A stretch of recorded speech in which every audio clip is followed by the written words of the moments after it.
Hola Rolo, ¿cómo estás? Gustavo, ¿cómo te va? Buenas noches. Bien, buenas noches. Quiero escuchar tu hipótesis política, porque si ustedes dan por sentado que fue la muerte del cura, fue un asesinato, ¿qué lectura política haces vos de esto? ¿Qué hipótesis? ¿Por qué? ¿Qué buscaban con esto? Bien, un crimen mafioso que deja un mensaje mafioso que ocurre en un distrito, la Florida, que fue el epicentro de las movilizaciones por la transparencia electoral. Vos recordarás que se quemaron las urnas el año pasado, acá empezó este conflicto, con un sacerdote que ya era conocido popularmente desde noviembre del 2015 como asociado a la lucha contra los narcos, asociado a la lucha contra la trata, contra las mafias, con un cura de una corriente de alguna manera que está en conflicto con la corriente que representa el obispo Seca, o sea, el padre Juan pertenecía a la Teología de la Liberación. Por eso el obispo, comunicado, por eso pensás que el comunicado toma distancia de la presencia de ustedes ahí.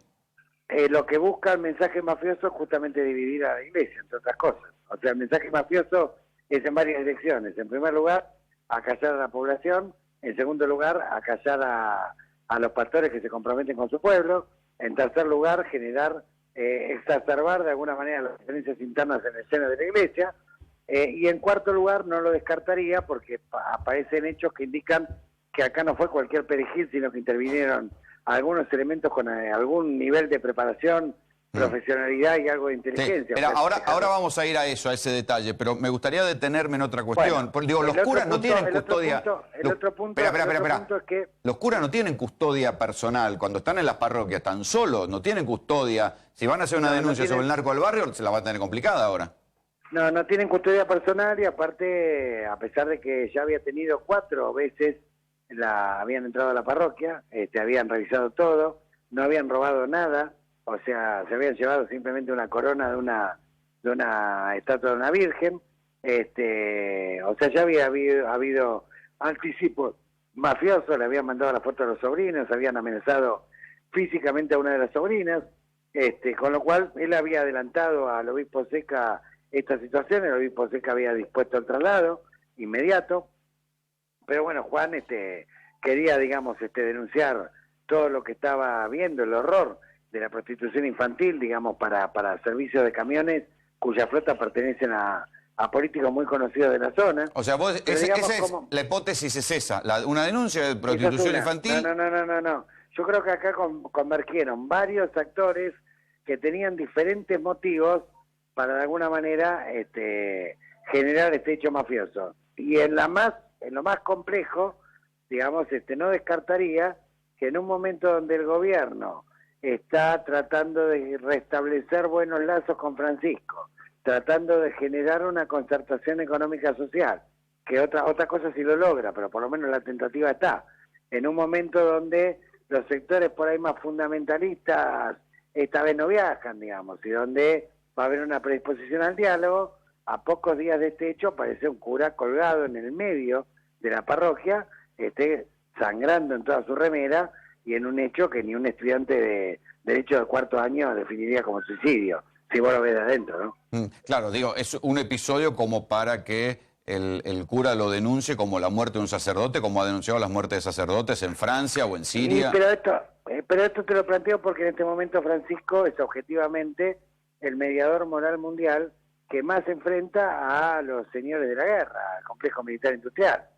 Ha logrado una red interreligiosa muy grande, ha logrado hacer operaciones quirúrgicas exitosas y a favor de la paz, como la que hizo en Armenia y Azerbaiyán, como la que hizo en la República Centroafricana, como el restablecimiento del diálogo de Estados Unidos y Cuba, como el restablecimiento del diálogo de Estados Unidos e Irán, como el restablecimiento del diálogo en la República Centroafricana. Bueno, en fin, es una persona que en este momento ha excedido largamente su rol de jefe de la Iglesia Católica y se ha convertido en una especie de mediador moral mundial, pero que le está haciendo perder muchísimo dinero a la industria del armamento, a la industria de la guerra, y bueno, y el complejo militar industrial, donde recae de alguna manera algunos sectores de la CIA y tiene sucursales criollas, está un poco... Bueno, ahí te pregunto algo. Vos decís que si al cura lo mataron fueron profesionales. ¿Por qué?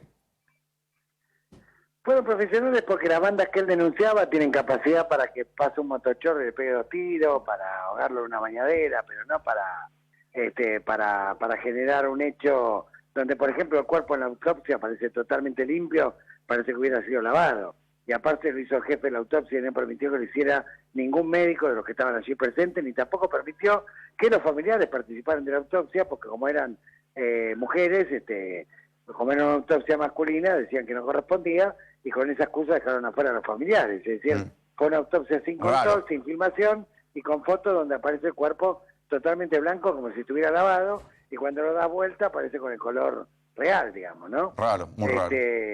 Todo muy raro, y todo descarta de alguna manera la hipótesis de un suicidio, pero la principal es que no vas a encontrar una sola foto del padre Juan sin lentes. Y la hermana me ha confirmado que efectivamente era bastante, tenía poca visibilidad y por eso usaba lentes de manera permanente, y en la foto de la escena del crimen están los lentes en la entrada, o sea, cuando está el forcejeo y se rompe ese Cristo, digamos, en la entrada, ¿no? Gustavo, te agradezco mucho el contacto. No, por favor. Un saludo a Baudry. Gracias, hasta luego. Ale, ¿tu mirada sobre esto? La verdad que se da en un ámbito que no es cualquier lugar, Tucumán, como no lo es Rosario. Rosario es un núcleo ferroportuario en donde se concentra gran parte de las rutas que vienen del norte.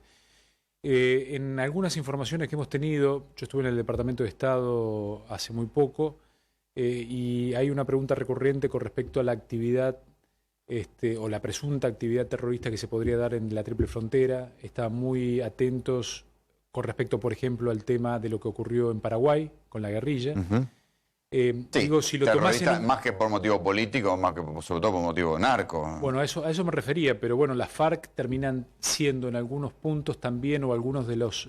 garante de los narcos. Garante de los narcos. Entonces, vos tenés producción, vos tenés aparición de algunos elementos extraños, como en esto de vos decís, una guerrilla en Paraguay sonaba muy, muy raro, ¿no es cierto? Y acá estás hablando de Tucumán. La pregunta era lo que te decía anteriormente. La verdad que no sé qué fue lo que ocurrió. Muy probablemente Vera tenía más elementos de los que estaban allí. Es verosímil, es verosímil. El segundo tema que tenemos que entender es que en realidad es muy difícil identificar con los elementos en los cuales estamos enfrentándonos. Mira, nosotros sacamos una ley de precursores químicos la semana pasada, o sea, venía del Senado, lo aprobamos, y todavía lo seguimos juzgando como hecho de contrabando. Si se importa o se exporta, nosotros decíamos, no, tiene que ir como un arma. Penal. Claro, estamos hablando de drogas, no es un contrabando agravado. Yo creo que la problemática del negocio de la droga es realmente muy, muy grave. Si se confirma... Además, porque lo que sobrevuela en todos casos es la corrupción policial. Digamos, ustedes escuchen que es imposible, si no. Sobre el relato de lo que está pasando, es decir, bueno, los testigos los lleva la policía, no quieren ir a declarar porque los lleva la policía. La autopsia está amañada. El fiscal dice, filma en la escena del crimen, el video no aparece, lo graba la policía y no aparecen.